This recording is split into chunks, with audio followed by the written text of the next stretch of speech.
Indian റെയിൽവേയിൽ diesel എഞ്ചിനുകളിൽ നിന്ന് electric എഞ്ചിനുകളിലേക്കുള്ള മാറ്റത്തിലൂടെ 6000 രൂപ കോടി ലാഭിക്കാൻ സാധിച്ചതായി റെയിൽവേ മന്ത്രി അശ്വിനി വൈഷ്ണവ് പറഞ്ഞു. ലോക്സഭയിൽ സംസാരിക്കുകയായിരുന്നു അദ്ദേഹം.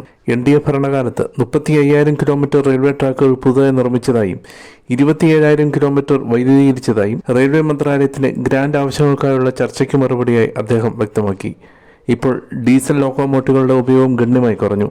അതുവഴി വൻ സാമ്പത്തിക നേട്ടമാണ് റെയിൽവേ ഉണ്ടാക്കിയതെന്ന് അദ്ദേഹം കൂട്ടിച്ചേർത്തു.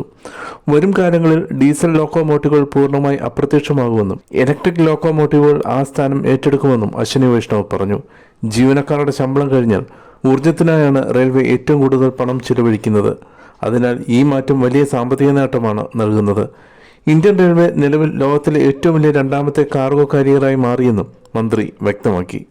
റെയിൽവേ ബജറ്റ് പൊതുബജറ്റുമായി ലയിപ്പിച്ചത് മന്ത്രാലയത്തിനുള്ള സാമ്പത്തിക വിഹിതം വർദ്ധിപ്പിക്കാനും പുതിയ പദ്ധതികൾ വർഷം മുഴുവൻ നടപ്പിലാക്കാനും സഹായിച്ചതായി അദ്ദേഹം പറഞ്ഞു. 2014 ശേഷം വോട്ട് ബാങ്ക് രാഷ്ട്രീയത്തിന് പകരം വികസന രാഷ്ട്രീയത്തിനാണ് മുൻഗണന നൽകുന്നത്.